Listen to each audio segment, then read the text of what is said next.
ওম শান্তি। সহজ স্বভাব ও নিঃস্বার্থ ভালোবাসা দিয়ে সকলকে আপন করে নেওয়া। দাদি রতনমোহিনীজির জন্ম 25শে মার্চ 1925 সালে সিন্ধের হায়দ্রাবাদে হয়। 1937 সালে প্রতিষ্ঠানের সূচনাকালেই দাদি রতনমোহিনীজি মাত্র 12 বছর বয়সে ওনার মায়ের সঙ্গে প্রতিষ্ঠানের সংস্পর্শে আসেন। পরমাত্মার এই অসাধারণ কার্য দেখে তিনি আজীবন ব্রহ্মচর্য ব্রত পালন করার সংকল্প গ্রহণ করেন এবং নিজের জীবন ঈশ্বরীয় সেবার জন্য উৎসর্গ করে দেন। আধ্যাত্মিক পথে এগিয়ে যেতে যেতে দাদিজি 14 বছর একান্তবাসে থেকে রাজযোগের গভীর তপস্যা করে নিজেকে গুণ, শক্তি এবং সম্পূর্ণ কলায় পরিপূর্ণভাবে পরিশীলিত করেছে। 1950 সালে ভারত পাকিস্তান বিভাজনের পর দাদিজিও ব্রহ্মা বাবা এবং সকল ব্রহ্মা বৎসদের সঙ্গে আরাবল্লী পর্বতমালার মাউন্ট আবুতে এসে পৌঁছান। এরপর ধীরে ধীরে ঈশ্বরীয় জ্ঞানের শঙ্খনাদ শুরু হয় এবং মানুষ তাদেরকে শিবশক্তি ও ঈশ্বরের বার্তাবাহক হিসাবে দেখতে শুরু করে। দাদি রতনমোহিনীজি 1954 সালে জাপানে অনুষ্ঠিত বিশ্ব শান্তি সম্মেলনে প্রতিষ্ঠানের প্রতিনিধিত্ব করেন। এরপর প্রায় 1 বছর ধরে এশিয়ার বিভিন্ন স্থানে ভ্রমণ করেন। তিনি হংকং, সিঙ্গাপুর ও মালয়েশিয়ায় ওনার ঈশ্বরীয় সেবা প্রদান করেন।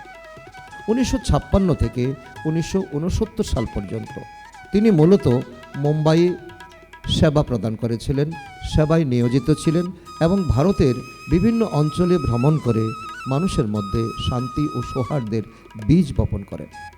1972 থেকে 74 সাল পর্যন্ত জাতীয় র্যালি ভারত একতা যুব পদযাত্রাতে দাদি রতনমোহিনীজি গুরুত্বপূর্ণ ভূমিকা পালন করেন, যেখানে দেশের বিভিন্ন স্থান থেকে 650 জন অংশগ্রহণকারী 12,550 কিলোমিটার পথ অতিক্রম করেন।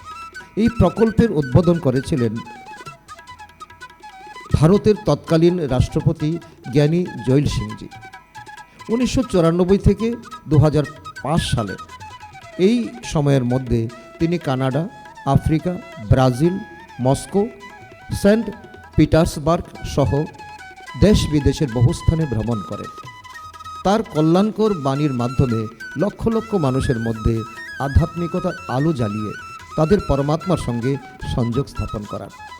এতেই শেষ নয়, 2006 থেকে 2014 সাল পর্যন্ত তিনি হায়দ্রাবাদ, বিশাখাপত্তনম, বেঙ্গালুরু, নিমচ, নেপাল, বাংলাদেশ, আমেরিকা, অস্ট্রেলিয়া এবং নিউজিল্যান্ড সহ বহু স্থানে তার আশীর্বচনের বর্ষণ করেছেন।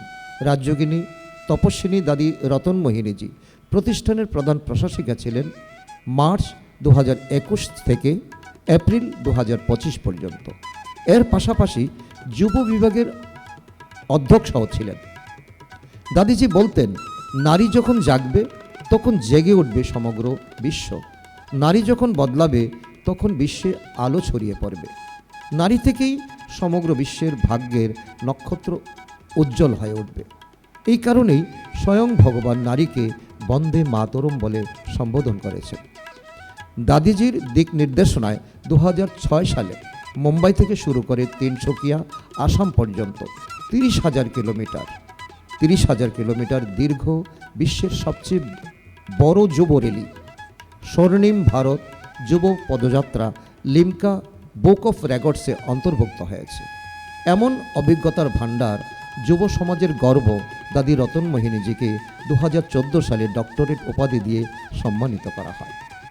ইয়ুথ ডেভেলপমেন্ট ক্যাম্পেইন পরিচালনায় গুরুত্বপূর্ণ অবদান রেখেছেন এবং বিশ্ব শান্তির জন্য নিয়মিতভাবে সর্বদা সক্রিয় থাকার জন্য 2015 সালে ওনাকে ভারত গৌরব অ্যাওয়ার্ড দিয়েও সম্মানিত করা হয়।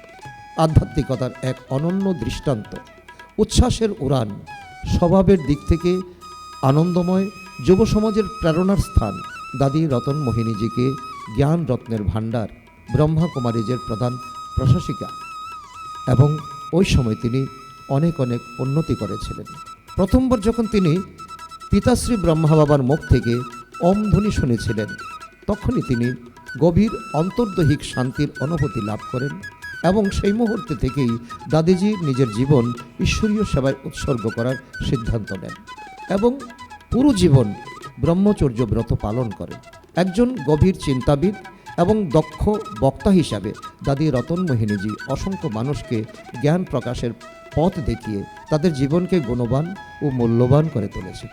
1954 সালে জাপানে অনুষ্ঠিত বিশ্ব শান্তি সম্মেলনে দাদি রতনমোহিনীজি বিশ্ববিদ্যালয়ের প্রতিনিধিত্ব করেছিলেন এবং তারপর প্রায় 1 বছর ধরে এশিয়ার বিভিন্ন দেশে ভ্রমণ করেন। হংকং, সিঙ্গাপুর, মালয়েশিয়া মানুষের মধ্যে আধ্যাত্মিকতার পথে চলার প্রেরণা জাগিয়েছিলেন।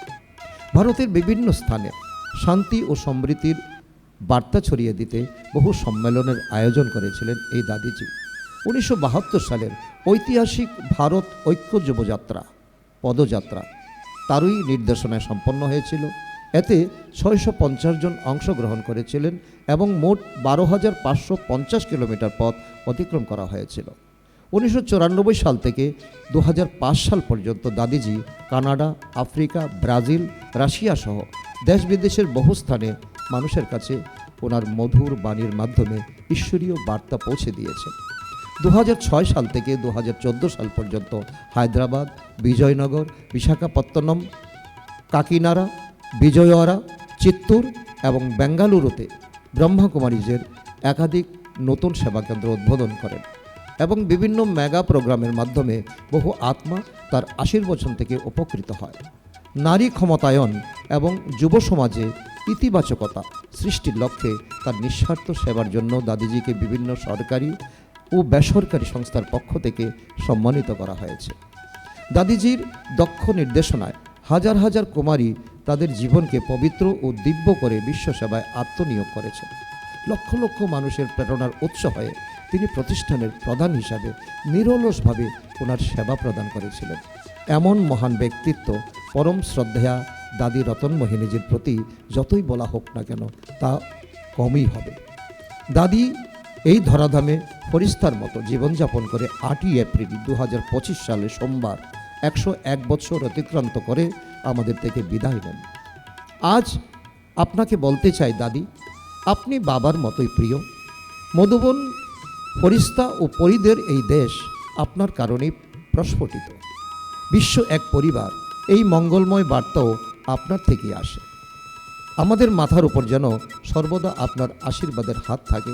এমন অসংখ্য বিশেষ গুণে সমৃদ্ধ দাদিজি যদিও স্থূলভাবে আমাদের সবার থেকে দূরে চলে গেছেন, আজ আপনাকে বলতে চাই আপনি বাবার মতোই প্রিয়। মধুবন, ফরিস্তা ও পরিদের যেন এই দেশ আপনার কারণে প্রস্ফুটিত। বিশ্ব এক পরিবার, এই মঙ্গলময় বার্তাও আপনার থেকে আসে। আমাদের মাথার উপর যেন সর্বদা আপনার আশীর্বাদের হাত থাকে।